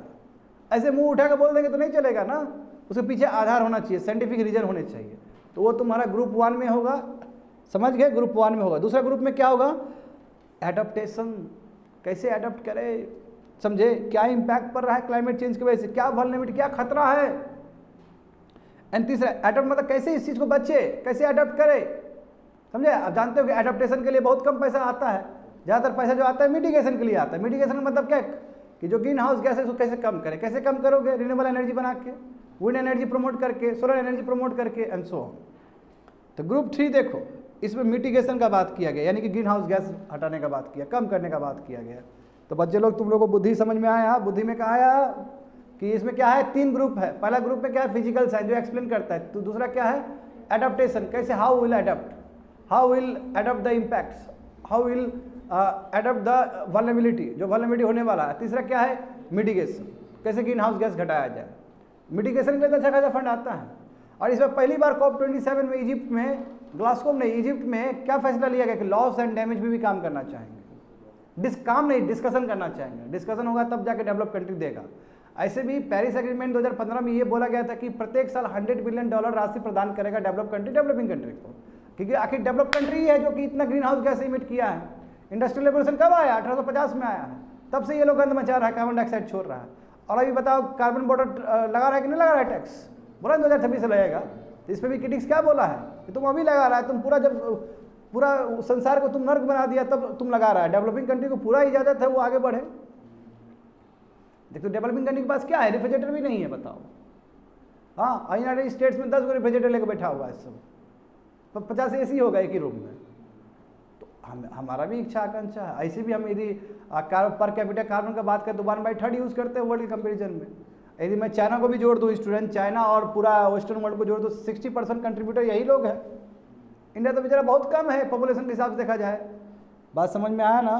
तो जो फ्यूचर जो रिपोर्ट्स होंगे वो भी तुम्हारा 2030 तक आ जाएगा, और भी रिपोर्ट आना है, ठीक है। मगर एक रिपोर्ट आ गया है 3 ग्रुप पे, और भी रिपोर्ट, इसका लंबा रिपोर्ट होता है, और भी रिपोर्ट्स होते हैं जो 2030 तक कंप्लीट रिपोर्ट आ जाएगा, टाइम लगता है। तो यहाँ पे देखो क्या क्या चीज़ के बारे में बोला गया है, एक एक पॉइंट इंपॉर्टेंट है तुम लोग के लिए समझने के लिए, इसलिए क्लास लंबा जाएगा, बट पेशेंस बनाए रखो। देखो इसमें क्या बोला गया है कि यदि 1.5 डिग्री सेल्सियस जो रखा जाता है ना, पेरिस एग्रीमेंट में क्या बोला गया कि 1.5 डिग्री सेल्सियस, यानी कि जितना इंडस्ट्रियल पीरियड में जो भी टेम्परेचर था उसके कंपेरिजन में 1.5 डिग्री सेल्सियस तक बढ़ने दो। और अभी प्रेजेंट कितना बढ़ गया, 1.15 बढ़ चुका है, तो 1.5 बोला और मैक्सिमम बढ़ सकता है तो 2 तक बढ़ सकता है, ये बोला। जैसे मान लो कि इंडस्ट्रियल रेवोल्यूशन से पहले 14 डिग्री सेल्सियस ग्लोबल टेम्परेचर था, तो 14 प्लस 1.5 या फिर 2 तक हो सकता है। इससे ज़्यादा हुआ तो बिग डिजास्टर वर्ल्ड में। 1.52 का बोलने का मतलब जो पहले ग्लोबल टेम्परेचर क्या था उस पर एवेल्युएट इससे देखो। तो यदि 1.5 डिग्री सेल्सियस बोल रहे हो, यदि ऐसा होता है तो इरिवर्सिबल एडवर्स इम्पैक्ट पड़ेगा इतना में ही, बात समझे। जैसे पोलर रीजन में स्थिति खराब हो जाएगा, माउंटेन में खराब, कोस्टल सिस्टम खराब हो जाएगा, ग्लेशियर पिघल जाएगा। ऐसे भी हम परमाथॉस देख रहे हैं ना, हाँ परमाथॉस का थाविंग देख रहे हैं ना, उसमें बैक्टीरिया कितना निकल रहा है, हजार साल का जो पहले से था।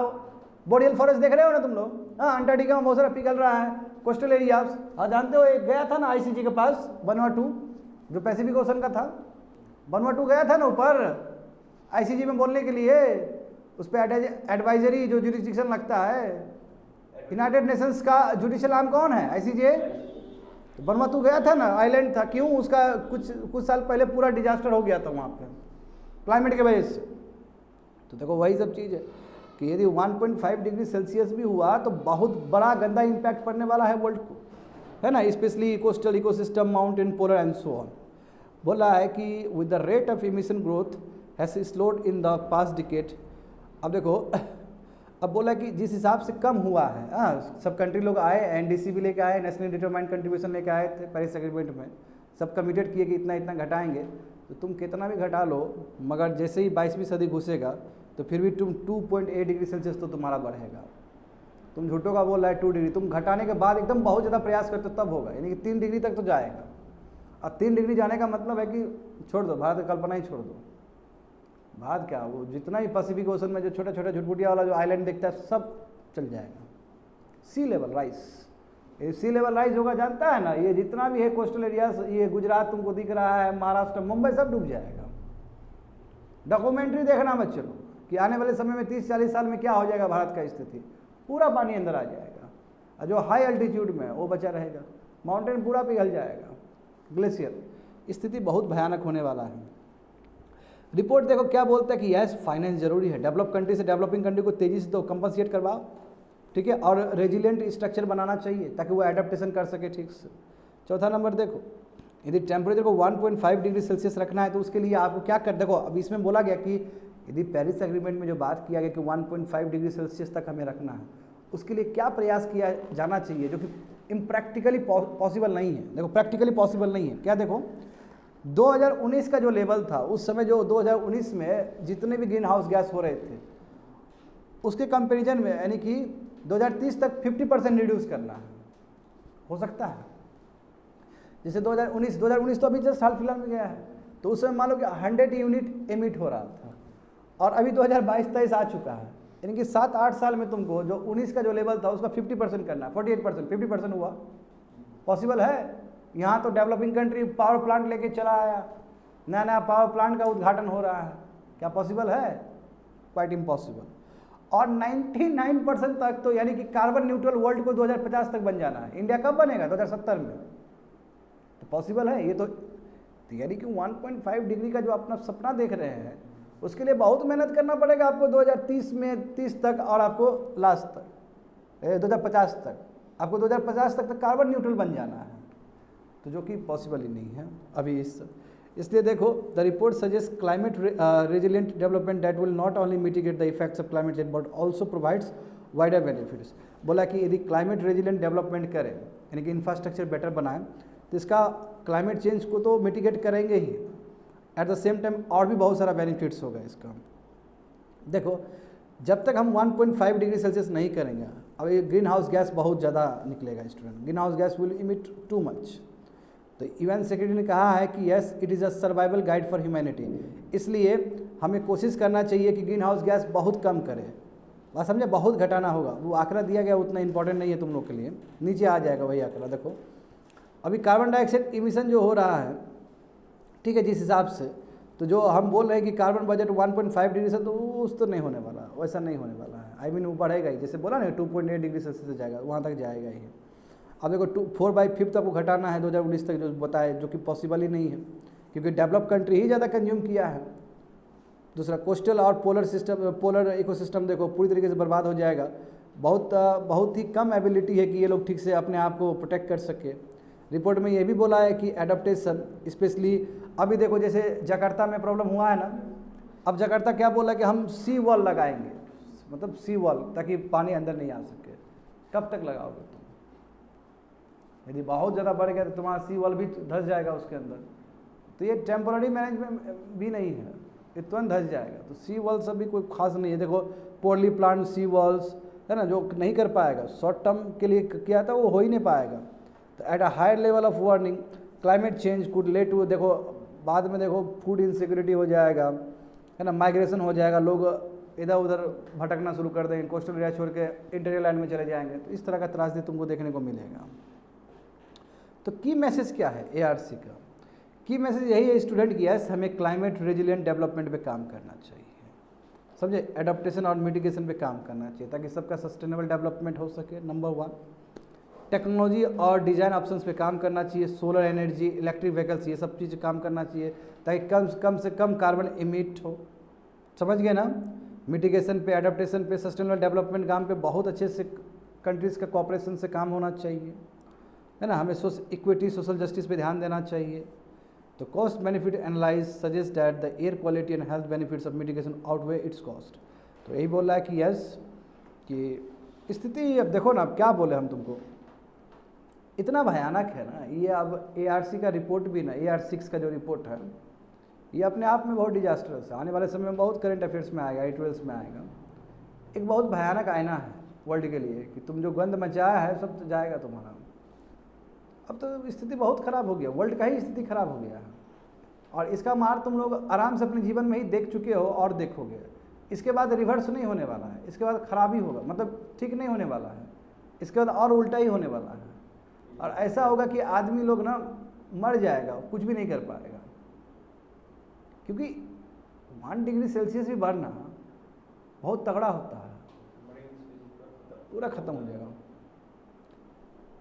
समझे, बहुत ही नेगेटिव असर पड़ेगा। देखो GS paper 3 economic development, Indian economy and issues relating to planning, mobilisation of resources, growth, development and employment. ठीक है, इसमें देखो ये क्या है। अब इसमें तुमको बहुत कुछ समझना होगा। एक प्योरली इकोनॉमिक्स से स्टूडेंट, थोड़ा दिमाग तुम लोग खोल लो अपना। देखो इंडेक्स फंड, ठीक है, पहले इसका ब्रीफ समझ लो। इंडेक्स फंड, देखो इंडेक्स फंड क्या होता है। इंडेक्स फंड 2 टाइप का हो सकता है, एक पैसिव इंडेक्स फंड और एक active index fund. Active index fund का मतलब क्या होता है, जहाँ पे दिमाग लगे, जहाँ पे आपका ब्रेन लगे, ब्रेन यूज़ हो, और अब ब्रेन की यूज़ की वजह से आप क्या करें, स्टॉक मार्केट में पैसा लगा रहे हैं, समझे, स्टॉक मार्केट में पैसा लगा। स्टॉक मार्केट समझते हो ना, जहाँ पे इंडेक्स ऊपर नीचे होता रहता है, इंडेक्स BSE NSE ये सब चीज़, that's called active index fund. Passive का मतलब क्या है, जहाँ पे आपका दिमाग नहीं लगे और आप खुद इन्वेस्ट कर दिए। तो कैसे हो सकता है, कहाँ, कौन सा स्थिति हो सकता है जहाँ पे दिमाग नहीं लगे? सवाल तो ये रहेगा नहीं। अब देखो यही तो विवाद है कि म्यूचुअल फंड को तुम एक्टिव बोलोगे कि पैसिव बोलोगे, उसको छोड़ दो, अभी सिंपल समझो। हमारे पास बहुत सारा सेंसेस है, निफ्टी है, सेंसेक्स है, और भी है जो ट्रैक होता है, ठीक है, BSE है। अब यहाँ पे ध्यान से समझो, इसमें क्या होता है, इंडेक्स फंड में ना, मान लो कि सॉफ्टवेयर है, सॉफ्टवेयर का बहुत सारा कंपनी इसका हिस्सा रहता है, इंडेक्स का, सेंसेस का, मतलब निफ्टी का, ठीक है, BSE का, बहुत सारा टॉप कंपनी रहता है ना, 250 से ज़्यादा कंपनी रहता है, और यहाँ पे बहुत सारा कंपनी रहता है। इसमें सिमिलर कंपनी भी है, सिमिलर कंपनी मतलब तुम्हारा सॉफ्टवेयर से रिलेटेड भी बहुत सारा कंपनी होगा, इसमें भी लेट से ऑटोमोबाइल से भी बहुत रिलेटेड कंपनी होगा। तो हो क्या रहा है कि ये जो रिलेटेड सेम कंपनी वो एक साथ आ जा रहा है, और वहाँ से एक इंडेक्स बना रहा है कि हम साथ में रहेंगे। जैसे मान लो कि सॉफ्टवेयर कंपनी BSE में लेट से 50, तो 50 एक साथ आ गया। तो अभी इधर भी चल रहा है, आदमी के पास दोनों ऑप्शन है, या तो आप इधर लगा दो, आप इसमें डायरेक्ट लगा दोगे तो आप पूरा ट्रैकिंग करके लगा रहे हो, इसमें आपका नुकसान होने का भी उतना ही संभावना है, क्योंकि पल पल आप ट्रैक कर सकते हो, आप ट्रैक कर सकते हो कितना उठ रहा है, कितना बैठ रहा है, कितना देखते हो, सेंसेस ऊपर नीचे होते रहता है, each and every second you can check the Sensex. मगर जो इंडेक्स है इसमें क्या है कि इसका जो 50 सॉफ्टवेयर था वो एक साथ आ गया, और यहाँ पे भी लगा सकते हो। तो यहाँ पे लगाना कम रिस्की है। क्यों भाई, एक कोई कंपनी फेल कर गया, दूसरा कंपनी कंपनसेट कर लेगा ग्रुप में। तो it is called passive index fund, इसको पैसिव इंडेक्स फंड बोलेंगे। बट इसमें लगाओगे तो ये तुम्हारा एक्टिव हो गया। अब जहां तक सवाल है म्यूचुअल फंड का, mutual fund is quite different. Mutual fund में क्या हो, म्यूचुअल फंड में सब लोगों से पुल किया जाता है, इन्वेस्टमेंट पुल किया जाता है, और रात को बताया जाता है कि तुम्हारा शेयर क्या है। एट एवरी नाइट इससे बताता है कि शेयर यूनिटी इतना हुआ, और जो पुल करने के बाद वो कहीं पे भी खर्च कर सकता है, वो डेप्ट इंस्ट्रूमेंट में भी खर्च कर सकता है, वो शेयर इक्विटी में भी इक्विटी में भी कर सकता है, डेप्ट में भी कर सकता है, इक्विटी में भी कर सकता है, ये हाइब्रिड भी कर सकता है। हाइब्रिड मतलब जहाँ पे इक्विटी प्लस शेयर दोनों ही हो। समझ रहे हो ना, इक्विटी समझ में आ रहा है ना, इक्विटी हाँ, जहाँ पे शेयर खरीदने का बात हो, डेप्ट मतलब किसी को देने का बात हो, हाइब्रिड इंस्ट्रूमेंट में भी हो सकता है, दोनों कॉम्बिनेशन हो। तो वो किसी तरह का दिमाग कौन लगा रहा है? यस, जो आदमी बैठा हुआ है, आदमी का दिमाग नहीं लग रहा है, ये लग रहा है। तो इसलिए ये क्लियरली बोलना गलत बात होगा कि ये इंडेक्स फंड है या इंडेक्स फंड होगा कि नहीं, इंडेक्स बॉन्ड होगा कि नहीं होगा, क्योंकि इसमें दिमाग लग रहा है उस आदमी का, लोग का दिमाग नहीं लग रहा है। लोग रिस्क फ्री है, क्योंकि लोग यदि जाके डायरेक्ट लगाता तब फिर उसको रिस्क होता, तब वो एक्टिव में आ जाता। समझ गए? तो इंडेक्स फंड क्या होता है, म्यूचुअल फंड कैसे अलग है। अब म्यूचुअल फंड को बोला है, सेबी ने बोला है कि अब हम इंडेक्स फंड के ऊपर भी काम करेगा। पहले इंडेक्स फंड को रेगुलेट नहीं करता था भारत में, अब इंडेक्स फंड को भी रेगुलेट करेगा। चलो आगे देखो, अब देखो समझो, इस चीज़ को समझ में आ जाना चाहिए। देखो, index fund reveal market general trajectory. अब बोला कि इंडेक्स फंड क्या करता है कि मार्केट का जो रियल ट्रेजेक्टरी है, इकोनॉमी कैसा परफॉर्म कर रहा है, वो सब बताता है। एल बी स्लो, एक एक वर्ड समझो यहाँ पे। Most observer assess stock market general trajectory by looking at broader benchmark indexes. ज़्यादातर जो ऑब्जर्वर है, जिसको मार्केट में पैसा लगाना होता है या फिर वो जो अध्ययन करता है, वो इंडेक्सेस को देख करता है कि कितना इंडेक्स उठ रहा है, बैठ रहा है, ये सो ऊपर नीचे कितना हो रहा है, उसके हिसाब से वो पैसा लगाता है, उसके हिसाब से पैसा नहीं लगाता है। समझे? नंबर 1 एग्जाम्पल समझो ना। सेंसेस देखो, सेंसेस में क्या है कि 30 लार्जेस्ट और मोस्ट एक्टिवली ट्रेडेड स्टॉक्स इन BSE. BSE Mumbai stock exchange में सबसे ज़्यादा सेंसेस होता है। सेंसेस में क्या है कि सबसे ज़्यादा तुम्हारा ट्रेडेड स्टॉक्स चलता है, 30 सबसे ज़्यादा तुम्हारा ट्रेडेड कंपनी सब है ये। और यहाँ पे यदि तुम डायरेक्ट लगा दे रहे हो तो तुम्हारा क्या है, एक्टिव पार्टिसिपेंट हो तुम, कि तुम रिस्क ले रहे हो। क्या भरोसा, एक कंपनी जिसमें लगा रहे हो उसका इंडेक्स घट गया तो तुम्हारा नुकसान हो गया। While economics and government look at market indices movement as a barometer of the confidence level in the economy, और जो इकोनॉमिक्स है, सरकार है, वो देखता है कि मार्केट का इंडिसेस मूवमेंट क्या है। यदि मार्केट बहुत ऊपर जा रहा है इंडिसेस, इसका मतलब इकोनॉमी अच्छा काम कर रहा है। यदि नीचे धंस गया, नीचे चला आया, इसका मतलब काम अच्छा नहीं कर रहा है, तो उसी के हिसाब से सरकार काम करती है। Individual investors and mutual fund use them as a देखो ये लोग क्या करते हैं, जो इंडिविजुअल तुम्हारे ऐसा मेरे ऐसा है, या म्यूचुअल फंड है, वो भी लगाता है वहाँ पे अपने दिमाग से, ताकि बेस्ट उसको फ़ायदा उठा सके उस चीज़ से। यदि बहुत अच्छा काम कर रहा है तो टाटा में लगा देंगे शेयर, तो वहाँ से कमाएंगे, तो फिर म्यूचुअल फंड में जो भी शेयर होल्डर है उसको भी पैसा दे देंगे आराम से। कई बार होता है कि म्यूचुअल फंड वाला जो होल्डर है वो भी फेल कर जाता है, क्योंकि रिस्की है ना, शेयर मार्केट हमेशा रिस्की है। तो देखो यहाँ पे बैरोमीटर किसके लिए है, इकोनॉमी के लिए, इंडिविजुअल इन्वेस्टर्स के लिए भी है, फंड मैनेजर। फंड मैनेजर मतलब वही है, म्यूचुअल फंड को जो चलाने वाला होता है उसको फंड मैनेजर कहते हैं, ठीक है, वो इस चीज़ को यूज़ करता है। Mutual fund and portfolio managers often pitch to prospective investor that their investment strategies have outperformed the census or other relevant benchmark। इसका मतलब क्या है कि वो हर समय कोशिश करता है कि इंडेक्सेस में लगाए ताकि पैसा कमा के फिर इन्वेस्टर को वो दे सके। They will try their best, मगर कभी कभी नाकामी भी हाथ लगता है। ये नहीं समझ में आएगा, ये दूसरा इंग्लिश चल रहा है, समझे ना, ये इकोनॉमिक्स का दूसरा इंग्लिश होता है बाबू, समझने की कोशिश करो, उसको डिकोड करने का प्रयास करो, इसलिए बोलते हैं दिमाग रखो क्लास में। आगे देखो, इंडेक्स फंड कब आया था, स्टार्टिंग कब हुआ था, 1976 में यूनाइटेड स्टेट्स, क्योंकि भारत में तो इंडेक्स फंड अभी भी रेगुलेट करता ही नहीं है। स्टार्टिंग क्या है, 1976 से। कैसे हुआ देखो, तो इसके जो फाउंडर थे स्टूडेंट जॉन बोगले, इन्होंने वर्ल्ड का सबसे फर्स्ट इंडेक्स फंड जारी किया था। समझ गए ना। अब देखो इसने क्या बोला कि investing in the index fund is a passive approach. Index fund क्या है, पैसिव अप्रोच है। पैसिव अप्रोच का मतलब क्या है कि जहां दिमाग नहीं लगाना पड़े। अभी जस्ट क्या बोल रहे हैं कि बहुत सारा सॉफ्टवेयर लाइक कंपनीज है, बहुत सारा स्टील वाला प्लांट होगा, बहुत सारा अपना लाइक होगा, ये सब साथ में आ रहे हैं। जब ये साथ में आ रहे हैं तो जो इन्वेस्टर जो खर्च कर रहा है इसके ऊपर, कम रिस्क होगा इसको। जब एक कंपनी में शेयर कर रहा है तो एक कंपनी आगे बढ़ भी सकता है, घट भी सकता है। और यदि इंडेक्स में लगा रहा है, इंडेक्स मतलब यदि 20 कंपनी एक साथ आ रहा है तो एक कंपनी घटेगा भी तो कोई बात नहीं, एक कंपनी बढ़ के कंपनसेट कर लेगा, ठीक है। तो वही कॉन्सेप्ट है, इसलिए इसको पैसिव अप्रोच कहा जाता है। Index fund and exchange traded funds have been, अब देखो क्या है अंतर, क्या है। जो इंडेक्स फंड है, बढ़िया समझना, अब जरूरी नहीं कि हर इंडेक्स फंड तुम्हारा स्टॉक मार्केट में लागू हो। जो स्टॉक मार्केट में लागू है, जिसका पटरी ऊपर ऊपर नीचे जा रहा है, स्टॉक मार्केट में जो लगाया गया, that is called exchange traded funds, इसी को ETFs कहते हैं। उस दिन भी बताए थे तुम लोग को कि इंडेक्स फंड यदि शेयर मार्केट में बिक रहा है, उस पर इन्वेस्ट कर रहा है, शेयर मार्केट में पट्टी में चल रहा है, that is called exchange traded funds.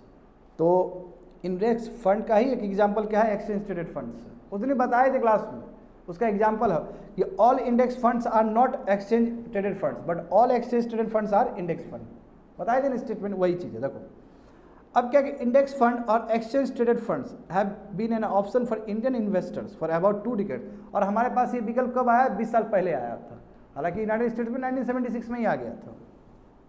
और उसके बाद देखो स्पेशली 2015 के बाद इंडेक्स फंड काफ़ी ऊपर बढ़ा है, लोग काफ़ी किए, यानी कि पैसिव इंडेक्स फंड पे बहुत खर्च किए, क्योंकि इसका नेचर क्या है, पैसिव है। पैसिव नहीं, एक्टिव भी होगा पैसिव भी होगा, जो इसका जो नेचर है वो नेचर पैसिव। एक्टिव किसको बोलेंगे, जहाँ पे खुद दिमाग लगता है, जैसे BSc में डायरेक्ट तुम करोगे तो वहाँ दिमाग लगेगा।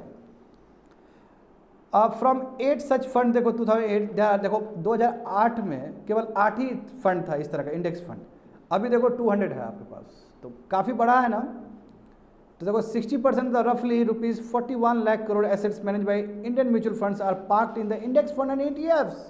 क्या बोला गया, देखो 41 करोड़ का एसेट्स है ना, इंडियन म्यूचुअल फंड इतना ज़्यादा इन्वेस्ट कर रहा है, कर क्या रहा है, इंडियन म्यूचुअल फंड तुम्हारा और मैं ऐसा ले रहा है और ETF में लगा रहा है।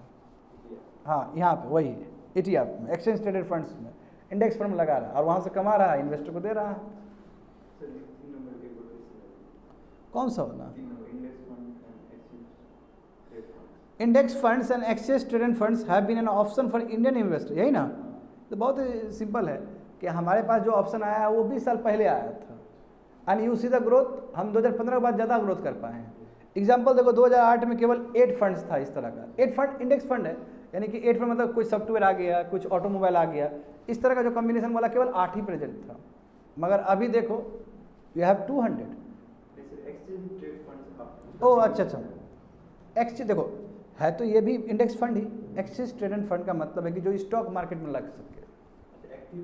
हाँ नहीं, एक्टिव नहीं, स्टॉक मार्केट में लग सके, दैट इज इंडेक्स फंड। देखो हर एक इंडेक्स फंड जरूरी नहीं कि आपका आए BSc NSE में आए, जो BSc और NSE इंडियन कॉन्टेक्स्ट में आ जाए तो हर कोई आपका एक्सचेंज ट्रेडेड फंड है, मतलब ट्रेडेड फंड जो कि एक्सचेंज किया जा सकता है, खरीदा बेचा जा सकता है स्टॉक मार्केट में, that is the definition of exchange traded fund, समझ गए ना। तो देखो 16% यानी कि लगभग रफली 41 लाख करोड़ जो इंडियन म्यूचुअल फंड्स का जो इन्वेस्टमेंट है इसी सब में है, और भी जगह, क्योंकि जानते हो इसके पास बहुत विकल्प है। म्यूचुअल फंड कहाँ कहाँ खर्च कर सकता है, इक्विटी में खर्च कर सकता है ना, इक्विटी में, equity and share is both same, equity या फिर वो डेप्ट में कर सकता है या हाइब्रिड कर सकता है, तो उसका 16% यहीं पे खर्च है, बाकी जगह पे भी होता है। बात समझ में आया तुम लोग को, आगे देखो। तो हाउ और कैसे इंडेक्सेस बनता कैसे, जैसे कि मैंने आंसर दे दिया है तुम लोग को। देखो इंडेक्स कैसे बनता है, indices could be based on the different industry sector, size of companies and quantitative parameters like liquidity and trading volumes. The weightage assigned to each stock is an index may vary based on their market capitalization or other goals that index provides adopt. इसका मतलब क्या है कि जो indices बन रहा है student, वो अलग अलग यूनिक इंडस्ट्री सेक्टर है। जैसे ये ऑटोमोबाइल का तो एक साथ आ गया, और इसका वैल्यू क्या होगा कि मार्केट कैपिटलाइजेशन कितना है, जैसे रिलायंस जियो और एयरटेल एक साथ आए तो अब इसलिए रिलायंस जियो का कैपिटलाइजेशन ज़्यादा है तो वो हमेशा अपर एज रहेगा और एयरटेल का थोड़ा उससे नीचे रहेगा, ऐसे करके एक इंडेक्सेस बनेगा। हाँ ज़्यादा, जिसका मार्केट कैपिटल, हाँ जैसे जिसका मार्केट कैपिटलाइजेशन ज़्यादा है उसका ज़्यादा होगा। मार्केट कैपिटलाइजेशन मतलब कि एक यूनिट शेयर को आप जब बेचते हैं तो कितना आता है और कितना शेयर है आपके पास, मल्टीप्लाई करो तो मार्केट। अभी इंडिया में सबसे ज़्यादा मार्केट कैपिटलाइजेशन किसका है, रिलायंस का है, सेकंड TCS है, टाटा TCS का है, TCS हाँ TCS नंबर 1 नंबर 2 रहा है। हाँ जियो रिलायंस से आगे निकल गया। TCS नंबर 1 रहा है 2 साल पहले, अभी सेकंड में कर रहा है, सेकंड में बहुत होता है। बहुत स्टेबल है सर। हाँ। बहुत ही ज़्यादा स्टेबल है। TCS टाटा सर्विस कंसल्टेंसी, ठीक है। तो देखो यहाँ पे तो ये समझ में आ गया ना तुम लोग को। तो could be based on the different industry sector, size of companies क्या है उसका, कितना बड़ा कंपनी है, क्या पैरामीटर, लिक्विडिटी कितना है, कितना वो ट्रेड हो रहा है, उस हिसाब से उसका वेटेज मिलेगा उसको। तो हो सकता है रिलायंस जियो आए तो उसको ज़्यादा वेटेज मिलेगा, उसका मार्केट कैपिटलाइजेशन ज़्यादा है, उसका वॉल्यूम ज़्यादा है, उसका लिक्विडिटी ज़्यादा है। उसी में यदि दूसरा कोई आता है तो उसको कम मिलेगा, लेस होगा। NSE indices own and manage over, देखो इस अब देखो NSE खुद ही 350 इंडिसेस करता है, इसका अलग अलग है, यानी कि 350 वाला कॉम्बिनेशन है सबका अलग अलग। 350 कॉम्बिनेशंस है जिसमें अलग अलग सॉफ्टवेयर वाले लोग आके बनाए हैं, सॉफ्टवेयर वाले, ऑटोमोबाइल वाले, टेलीकॉम वाले, अलग अलग 350, हाँ इतना ज़्यादा है। और उसमें से देखो बच्चे लोग, उसमें से 117 ETF है, समझ में आया। उसमें से 117 को आप ट्रेड कर सकते हो स्टॉक मार्केट में। और रिमेनिंग क्या बोलेंगे सर? हाँ रिमेनिंग जिसको ट्रेड कर सकते हैं, हाँ। उसके अलावा उसको क्या बोलेंगे? उसको उसको इंडेक्स फंड बोलेंगे। हाँ इसको इंडेक्स फंड बोलेंगे। अच्छा, इसलिए फिर हर ETF इंडेक्स फंड होता हाँ, है, और हर correct। Index fund ETF। समझ गए ना। तो 117 तुम्हारा ETF भारत में लिस्टेड है, और 12 तुम्हारा एब्रॉड भी है, बाहर भी 12 एब्रॉड है, बाहर के लोग भी इस पर खर्च करते हैं, 12 बाहर भी है। सिमिलर देखो BSE NSP Dow Jones indexes joint venture, देखो एक साथ में आया ये लोग, BSE है और SNB है, बाहर का भी सब साथ में आया एक साथ। इसी को बोलते हैं एशियन इंडेक्स प्राइवेट लिमिटेड। तो इसमें दिखता है ग्लोबल और डोमेस्टिक इन्वेस्टर भी इस चीज़ को यूज़ करता है, यहाँ का भी दे रहा है वहाँ का भी, क्योंकि ये खुद तुम्हारा कोलैबोरेशन है दो अलग जगह का। BSE है और एक बाहर का है SNP, स्टैंडर्ड एंड पोर्ड बताए थे, क्रेडिट रेटिंग एजेंसी है, बाहर का ही है, ठीक है। तो ये कॉम्बिनेशन है। ईच इंडेक्स देखो, हर एक इंडेक्स को पीरियडिकली रिव्यू किया जाता है, समझे। And follow methodology to add और drop stocks based on the periodic test data and other parameter, यानी कि सब देख के उस हिसाब से फिर से रिव्यू किया जाता है कि इसका परफॉर्मेंस क्या है। तो इंडेक्स फंड देखो, अभी तक इंडेक्स फंड सेबी इसको रेगुलेट नहीं कर रही है, मगर सेबी इच्छा जता रही है कि करेंगे। क्योंकि हुआ क्या, देखो स्टूडेंट, ये जो अडानी का केस हुआ था, अडानी केस में भी इंडेक्स फंड का बात था, वहाँ पे कुछ धांधलीबाजी हुआ था, तो इसलिए वो गिर गया था, इसलिए बोला कि सेबी करेगा रेगुलेट इसके ऊपर। आगे देखो, तो रिसेंट प्रपोजल ऑफ सेबी, देखो वही मैं बोलने वाला था, वो बोला हूँ मैं, वही चीज़ लिखा है। देखो SEBI has propose to bring index fund, देखो बोला कि हम भी रेगुलेटरी प्रव्यू के अंदर लाना चाहते हैं, क्योंकि अभी तक तो नहीं कर रहा था। इट नोटेड ग्रोइंग डोमिनेंस, क्योंकि उसको पता है कि इंडेक्स प्रोवाइडर सब बहुत तेज़ी से बढ़ रहा है, समझे। Due to the proliferation of passive fund, देखो पैसिव फंड वही इंडेक्स फंड है, that drive capital flows towards asset that are particularly market index, क्योंकि जो भी है वो मार्केट इंडेक्स है, इसलिए ट्रांसपेरेंसी चाहिए होगा। और ट्रांसपेरेंसी के लिए वही रिक्वायर, क्योंकि अडानी का जो केस हुआ है ना, उससे सेबी का दिमाग खुला है, क्योंकि उसका इंडेक्स फंड थोड़ा सा वो कोलैप्स कर गया था, इसलिए। However SEBI believes that it is a possible for index makers to exercise description through, हाँ बोला कि ठीक है, आपका मेथोलॉजी है, जो तौर तरीका वो आपका ही रहेगा, जो मेथोलॉजी है प्रायोरिटी देने का, लिक्विडिटी, वो सब आपका ही रहेगा, डोंट वरी, उस पर हम कुछ नहीं करेंगे, ठीक है। एक्सक्लूजन इंक्लूजन स्टॉक में रखना है नहीं रखना है, क्या वेट बढ़ाना, वो you will do it by yourself, बस हम रेगुलेट करेंगे ऊपर से। यदि इम्प्लीमेंट हो जाए तो SEBI registration for index provider will become mandatory. बाद में देखो, यदि सेबी आ जाए तो जो भी इंडेक्स प्रोवाइडर होगा उसको भी रजिस्टर करवाना होगा, जो भी इंडेक्स BSE NSE जो चाहता है वो करने के लिए, तो सबको रजिस्टर करना पड़ेगा। जैसे इंडेक्स है ना, 117 इंडेक्स है, सबको रजिस्टर करना होगा अच्छे सेबी से, समझ गया ना। And there will be norms criteria भी होगा, डिस्क्लोजर होगा, ऑडिट होगा, यदि नहीं कर पाए तो फिर आपके पास पैनल एक्शन भी होगा आपके ऊपर। बात समझ में आया? ये इंडेक्स फंड सो डिफिकल्ट नाम। सर वो इंडेक्सेस कौन, सेबी और BSE हाँ निकालेगा? निकालेगा वो, तो वो निकालेगा। तो रजिस्ट्रेशन करने का मतलब है कि वो भी तो एलिजिबल होना चाहिए यहाँ पे लगने के लिए, तो बहुत आर एलिजिबल ना, इसको भी करना पड़ेगा। 350 निकाला है। हाँ। टोटली डिस्ट्रीब्यूटेड है, BSE NSE सब मिला के? हाँ सब मिला के टोटल जो हमारे शेयर मार्केट में लगता है। ये सब अपना BSE का संस्था का जो मेन होगा वही हाँ। सब इंडेक्सेस निकालेंगे? वही निकालेंगे, वो सब कंपनी का, तो वो कंपनी एलिजिबल है कि नहीं है उसके लिए भी रजिस्ट्रेशन करना होगा। जैसे मान लो कि झूठबुटिया गोतिया वाला आ गया, जैसे सॉफ्टवेयर 3 है और चौथा वाला अपना ही भाई को डाल दिया है, क्या वो एलिजिबल था इंडिसेस में आने के लिए? रजिस्ट्रेशन करो, चेक करेंगे तुम्हारा बढ़िया से, एंड देन अलाउ करेंगे।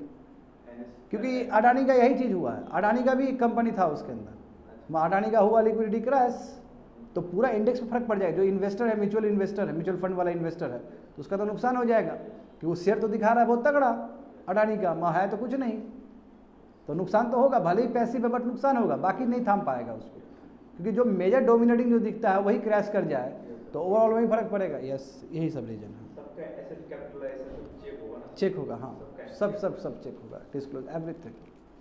आगे देखो, GS paper 2 social justice and governance, government policies and intervention for development in various sectors and issues arising out of the design and implementation, 27 अप्रैल 2023 को आया था स्टूडेंट। तो देखो यहाँ पे हम जानते हैं कि ये क्या है। अब पीएमएलए, देखो पीएमएलए पहले क्या आया था, वो अलग अलग रीजन से आया था, जानते हो, है ना, नारकोटिक्स की वजह से आया था। इसका रिलेशन ईडी से कैसे रिलेशन है, वी नो डैट, है ना, ईडी से, हाँ, ईडी के पास जाता है ये, ठीक है, और इसमें जो बनता है कि गिल्टी हो गए, आपको प्रूव करना है कि यू आर इनोसेंट, ऐसा कुछ। देखो इसमें क्या है, 2002 एक्सचेंज बिटवीन वर्चुअल एंड, यानी कि कैसे आपका वर्चुअल डिजिटल एसेट्स और फिएट करेंसी, अभी हमारा जो करेंसी वो फिएट करेंसी, एक्सचेंजेबल करेंसी, उसको कैसे रेगुलेट हो, वो सब आ जाएगा इसके अंदर, है ना, कैसे 1 फॉर्म और 2 form of other form of virtual digital assets exchange हो रहे हैं, यदि एक जगह से दूसरी जगह जा रहा है तो वो भी आ जाएगा, यदि एडमिनिस्ट्रेशन कैसे करना है तो वो भी आ जाएगा, ठीक है, एवरीथिंग, यानी कि वर्चुअल जो भी आपका वर्चुअल डिजिटल एसेट्स उससे रिलेटेड सभी चीज़ आपका पीएमएलए के अंदर आ जाएगा।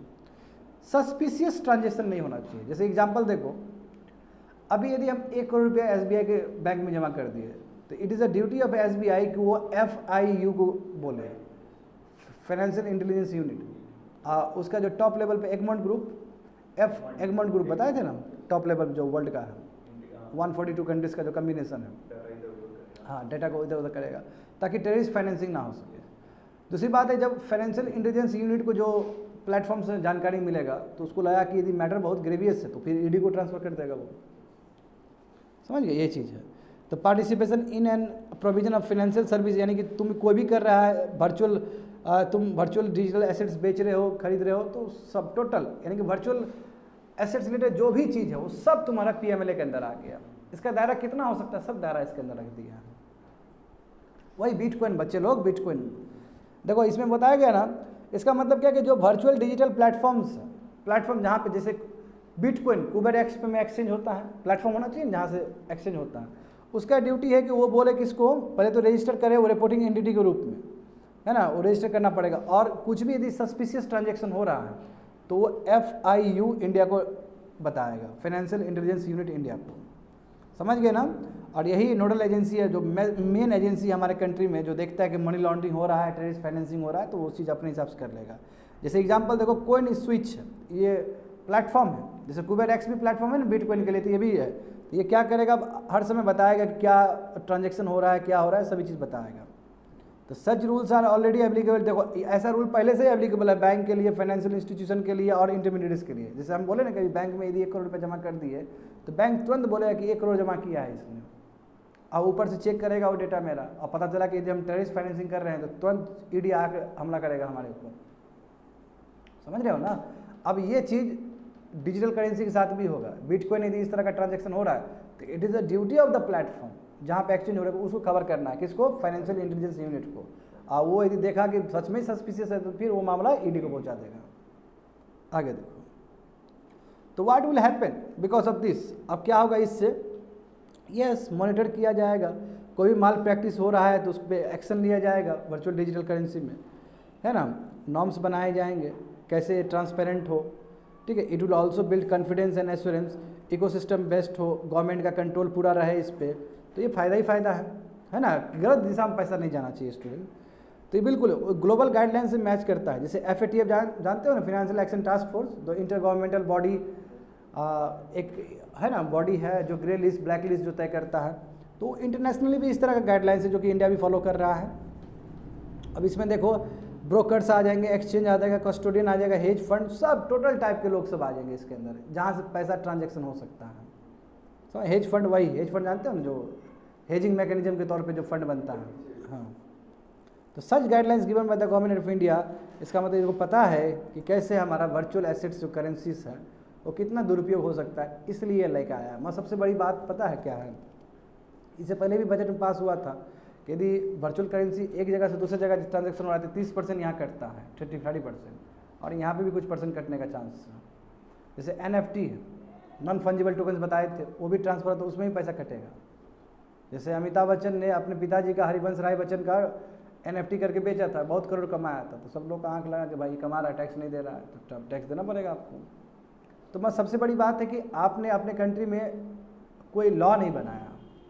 You have to make laws, खाली बजट में बोल देने से नहीं होता। आपको वर्चुअल करेंसी कैसे रेगुलेट करना है उससे रिलेटेड भी लॉ लेके आना चाहिए, तब जाके ये जो मैकेनिज्म है और दुरुस्त हो सकता था।